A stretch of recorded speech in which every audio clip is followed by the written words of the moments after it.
Hello friend, માતારાની food ચેનલમાં તમારું સ્વાગત છે. તો આજે આપણે બનાવવાનું છે ભીંડાનું શાક.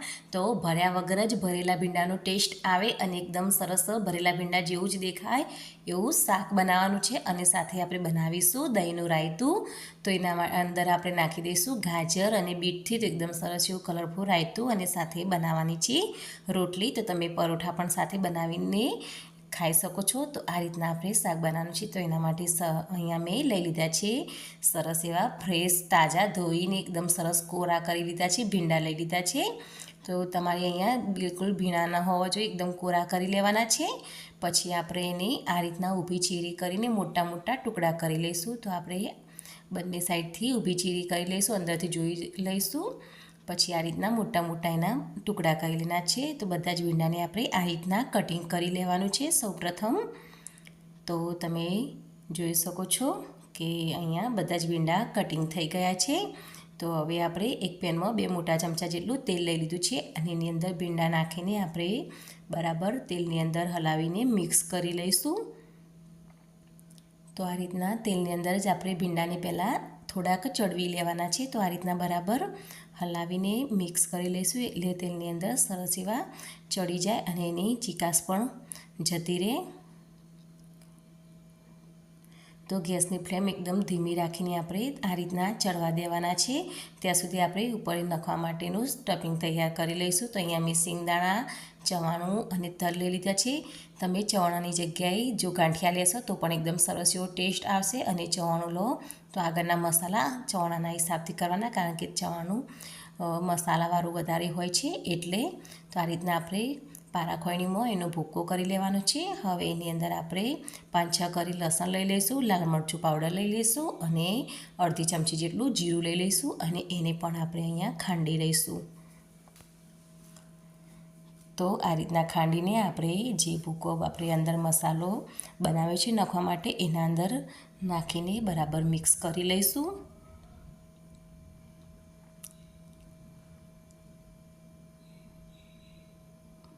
અહીંયા તમે ગાંઠિયા કે ચણાની જગ્યાએ જો ચણાનો લોટ લેવો હોય તો પણ લઈ શકો છો, પણ એને તમારે પહેલેથી શેકી દેવાનો છે. તો આ રીતના મસાલો બનાવીને તૈયાર થાય પછી આપણે ભીંડાની અંદર હળદર, ધાણા જીરું પાવડર અને સ્વાદ પ્રમાણે મીઠું નાખી દઈશું, અને થોડુંક આપણે એની અંદર આમચૂર પાવડર નાખી દઈશું, એટલે એકદમ સરસ ટેસ્ટ આવશે. અને થોડીક મેં હિંગ પણ નાખી દીધી છે. તો આ રીતના બરાબર હલાવીને મિક્સ કરી લઈશું. હવે આપણે જે ઉપર નાખવા માટે મસાલો બનાવ્યો છે એ ઉપર નાખી દેવાનો છે.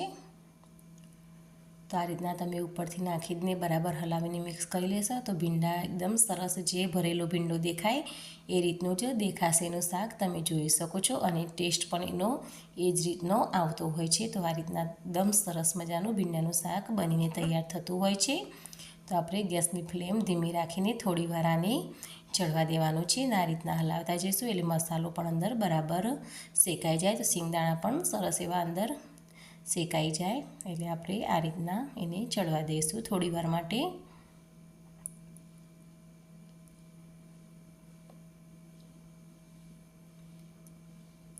તો ભીંડાના શાકમાં થોડું તેલનું પ્રમાણ વધારે જોઈએ છે, કારણ કે જો તેલ ઓછું હોય તો ભીંડો ચીકાશ પકડી લે છે. તો આ રીતના આપણે એને થોડીવાર હલાવ્યા વગર ચડવા દઈશું. તો 5 મિનિટ જેવું 5-10 મિનિટ ચડશે એટલે એકદમ સરસ એવું શાક બનીને તૈયાર થઈ ગયું છે, તમે જોઈ શકો છો.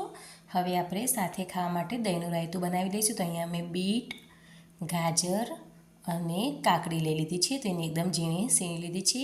તો આપણે એક પેનમાં એને થોડીક ગરમ કરી લઈશું, એટલે એની અંદર થોડું પાણીનો ભાગ હોય એ બળી જાય. વધારે આપણે નથી શેકવાનું, આપણે થોડુંક આપણે ગેસની ફ્લેમ એકદમ ધીમી રાખીને આ રીતના હલાવતા જઈશું, એટલે થોડુંક ભાગ એનો પાણીનો બળી જાય. તો આ રીતના આપણે સતત એને હલાવતા જવાનું છે.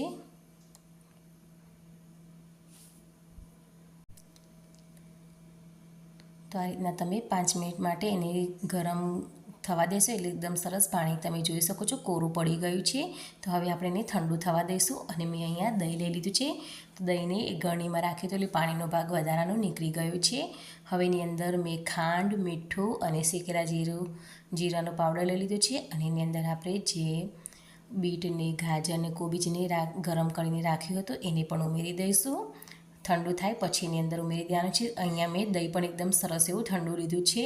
જો તમે ઠંડુ ના લીધું હોય તો એને 2 કલાક માટે ફ્રીજમાં મૂકી દેવાનું, એટલે એકદમ સરસ એવું ઠંડુ ઠંડુ રાયતું ખાવાની મજા આવશે. તો હવે આપણે ગરમ ગરમ સર્વ કરી લઈશું શાક અને રોટલી સાથે ઠંડુ રાયતું.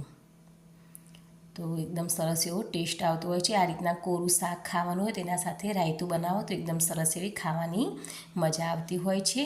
અને આ ઠંડુ રાયતું ગરમ ગરમ શાક અને રોટલી સાથે ખૂબ જ મજા આવતી હોય છે ખાવાની. તો એકવાર તમે પણ આ રીતના જરૂરથી ટ્રાય કરજો. તો અહીંયા મેં સાથે રોટલી બનાવી દીધી છે. જો તમને પરોઠા પસંદ હોય તો પરોઠા પણ લઈ શકો છો. તો એકદમ સરસ એવું આપણું ભર્યા વગર જ ભરેલા ભીંડાનું ટેસ્ટ આપે એવું શાક સાથે દહીંનું રાયતું અને રોટલી બનીને તૈયાર છે. તો જો તમને પસંદ આવે તો એકવાર જરૂરથી બનાવવાનો ટ્રાય કરજો. અને જો મારો વિડીયો પસંદ આવે તો લાઈક જરૂરથી કરજો. અને ચેનલમાં નવા હોય તો ચેનલને સબસ્ક્રાઈબ પણ જરૂરથી કરજો. Thank you.